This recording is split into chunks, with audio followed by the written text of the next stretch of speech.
Lyndon B. Johnson Hospital in Houston, where Wilma Jean Ellis, after being rescued twice, arrived in a body bag. Houston. It was a hard choice, but in the end it was no choice at all.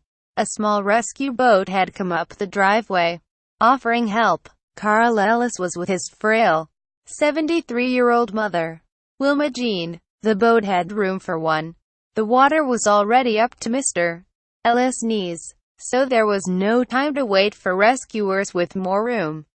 His mother would have to go alone, using the back of a pickup truck as a gangplank. Mr. Ellis helped his mother into the boat, her belongings trussed up in garbage bags. There were no life jackets, but it was a short trip and the rescuers promised to come right back for him. He never saw them or his mother again. Sign up for the morning briefing newsletter. Any catastrophic weather event has its measurable aspects. Inches of rain, speed of wind, cubic yards of debris. Others are incalculable. Waterlogged photos, frayed communities, the invisible moorings of permanence and safety swept away. But perhaps the worst things are the unknowable, forever lost in the confusion. Mysteries like what happened to Ms. Ellis, who was rescued not once, but twice, and who nonetheless became a casualty of the storm. At the time her son believed she was being ferried to higher ground. She was found floating face down in the floodwater, in what became one of the day's elegiac moments. Ms. Ellis was resuscitated by a group of civilian boaters from Louisiana, part of an informal organization known as the Cajun Navy. That moment was hailed on national television and social media as an example of heroism and the bond between two hurricane-pummeled Gulf Coast states. But with a huge, chaotic rescue effort underway, much of it handled by private citizens who took matters into their own hands. Few people paid attention to Ms. Ellis' next 10 hours. One woman, twice the peak of desperation for Northeast Houston residents inundated by Hurricane Harvey, came on Monday, August 28. Green's Bayou had swelled to a record 43.4 feet where it crossed Tidwell Road, dislodging cars and ripping apartment walls down to their studs. Cajun Navy rescuers dropped Wilma Ellis off at a gas station. Sometime later, she turned up dead, in the middle-class, predominantly black neighborhood where Ms. Ellis lived in a one-story brick house. People woke in the wee hours to find the water seeping in. Hundreds if not thousands of people escaped in watercraft of every description.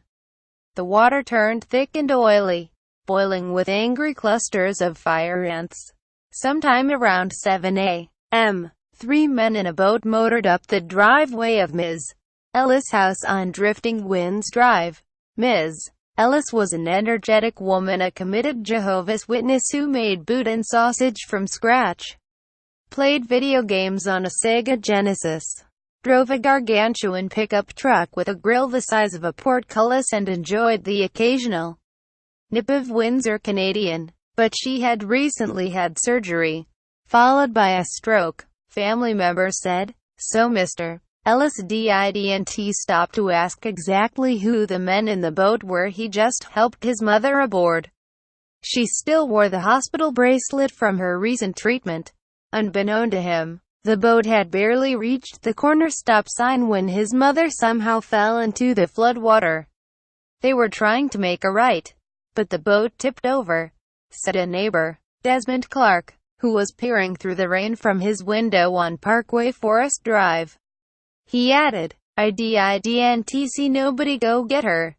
Mr. Clark said the person in the water floated one direction, accompanied by the garbage bags, while the others propped the boat against a truck to drain it, then climbed back in and headed the opposite way. I'm not thinking to myself, oh, she's drowning, because she didn't look like she was drowning. Mr. Clark said, she looked like she was swimming. Soon 3 boaters from St. Tammany Parish, La, members of the Cajun Navy, saw something floating in the water. At first, they thought it was a trash bag. Then, they realized it was a body. 2 of them, identified in news reports as Ricky Berrigan and Donnie Davenport, jumped out while a third, Joshua Lincoln, stayed with the boat. Mr. Lincoln said, the woman had lost one of her dentures, and the other was blocking her airway. According to Mr. Lincoln, she appeared to be dead. I don't know what made them do it, he said, but they started performing chest compressions. After that she started breathing slowly. Unable to lift her into the boat, the men recruited 2 neighbors to help.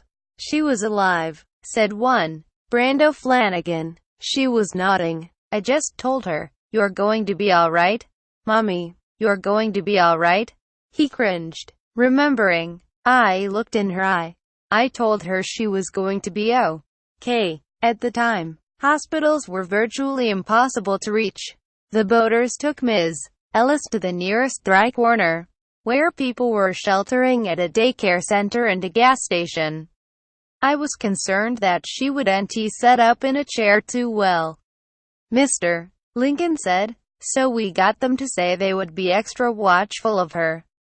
He snapped a photo of her, still wearing the black turban-style head covering she had left home and with a cozy brown blanket draped over her.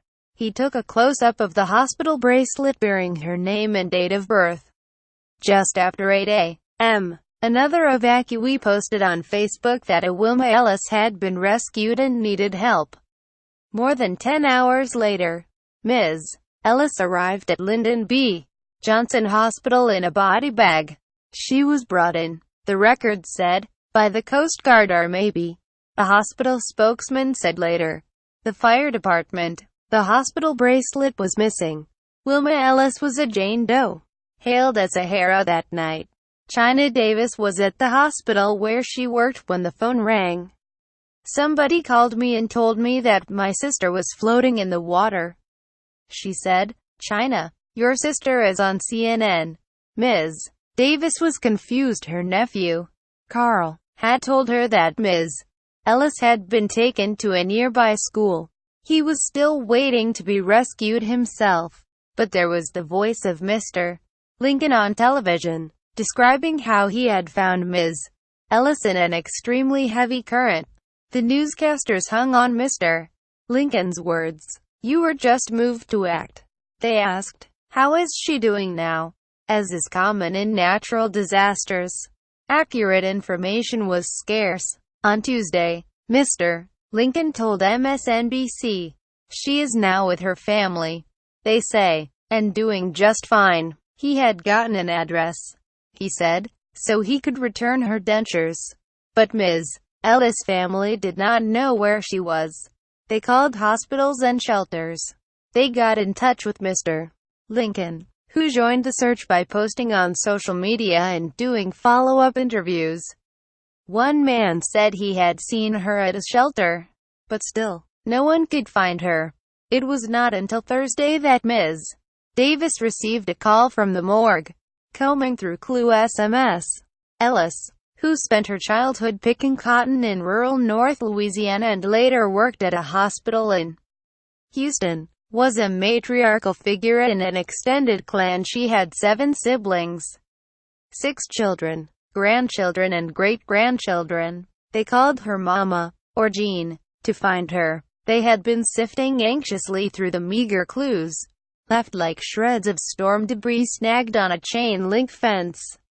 But now that they knew she was dead, those clues refused to add up. How, if she had nearly drowned, had the turban remained on her head? In the photograph taken by Mr. Lincoln, didn't she look dry? More important, where had she been left? And with whom? Had there been foul play?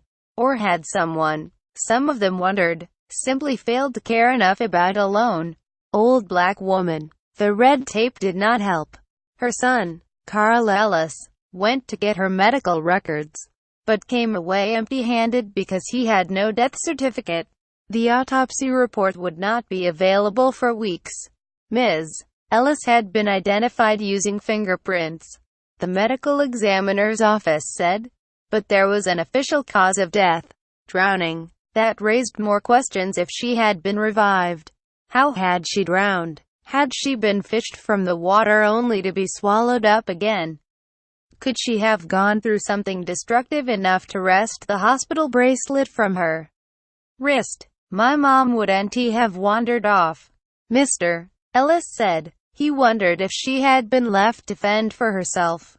If I saw an elderly man or an elderly woman, I wouldn't do that. I would stay with them, make sure they're all right. But medical experts said drowning could be listed as the cause of death even if Ms. Ellis initially survived. The autopsy could have found fluid lurking in her lungs, or the near drowning could have led to fatal complications because of weakened organs, unbalanced blood chemistry, or a swollen airway. With immediate medical attention, she might have survived. If emergency medical workers had tried to treat her at any point, they may well have cut off the hospital bracelet to get it out of the way. Ms. Ellis may have been watched over, but nobody seems to remember. A man who worked at the gas station where Ms. Ellis was first dropped off said he could not recall seeing her during the storm. Less than 2 miles away, close to an emergency staging ground, was another gas station, where hundreds of evacuees were taken. Employees there did not remember Ms. Ellis, either, but one, Kareem Musani, took a second look at the photo Mr. Lincoln had taken. I can remember this brown thing, he said, indicating the plush blanket. I picked it up. When I picked it up, it was so heavy. Picking up the pieces more than a week after his mother's death, Mr. Ellis pulled his mother's truck into the driveway of her ruined home. His own car had flooded. Wearing a pair of denim overalls, he prepared for the job of mucking out and sorting through.